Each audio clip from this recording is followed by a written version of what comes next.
काही बघली नाही समाजला ना. आणि असली बाळ माणसारी जन्माक येऊ नये. वाईट वाटलं ऐकान समाजला ना. काय बोलताला मी काय सांगताला. माका सांगा देवाच्या बायको जर अशो भांडाक लागले तर भक्तांच्या बायकोनी काय करूचा. ह्यांका समजाक नको.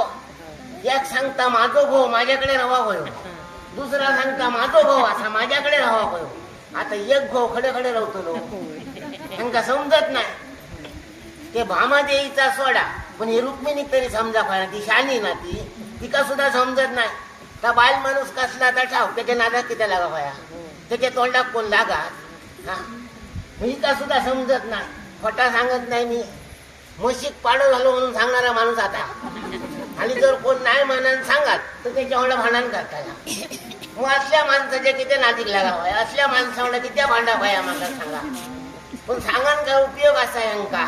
काय उपयोग नाही समाजाला. आणि मी ह्या बोला नाही की त्या मी तिची दाशी. तिचा लगीन झाला तेव्हा माखळी घेऊन इल्या. पण आता मी बोलतोय म्हणजे की ती नाया मनान बोलतोय. ती आस्ती पुढ्यात तर बोललं नसते मी. व्हायचा बाल म्हणून मारून टाकीत का समाजला ना. म्हणून मी काय बोलत नाही. पण ज्याचा चुकता त्याचा चुकताच म्हणा भया ना. म्हणून माका तिथं राग येता. कधी जरी ऐका गेला तिच्या तोंडात तरी माहेरचाच मोठेपण सांगत असता. घराचा काय नाही. माझ्या बाबाचा ह्या असा, माझ्या बाबाचा ता असा, माझा बाबा असो हा, माझा बाबा तसो हा. तुझो बाबा असा सगळ्या काय तर तुझ्या बापाशीच हा. कोणता माहेरात रावला ना. भावाचा काय आता बोल ना. तसला नाही. सगळा मोठा मोठा माहेरचाच सांगत असता. ते तो माका राग येता. कोणत्या माहेरात काय नाही माका सांगा. सगळ्यांच्या माहेराने काय काय असता. म्हणून काय घरात जाऊन सांगा पाहिजे माझ्या भावाचा ह्या, माझ्या भावाचा ता म्हणा. आमच्या माहेरात काय नव्हता. खोटा सांगत नाही. माझ्या बापाशी 50 म्हशी होते. 50 म्हशी होते 50. पण मी कधी कोणाला सांगा नाही माझ्या बाबाचे 50 म्हशी असत म्हणा. काय सांगा बाया 50 म्हशी होते बाबाचे. पण सकाळी जर चाय दूध व्हाय ना तर शेजाऱ्याकडे जावता लागा. हो मग शेजारी विचारी तुमचे 50 म्हशी आहेत आमच्याकडे सुद्धा किती येईल. सगळे वांजट ना. दूध देणत नाही. मग इतके म्हशी ठेवलाच किती. मी सर्व सांगा क्षणासाठी ठेवलं मला समाजला ना. लंके सोन्याचे इथे होत आपणा काय करूचे होत. पण यांना सांगताला कोण. आणि ह्यांच्या काय भांडणार काय त्या भांडण म्हणतात. असली भांडणं असतात. भांडण लागला ना तर लोकांना ऐकत राहान सारखे वाटा भाया.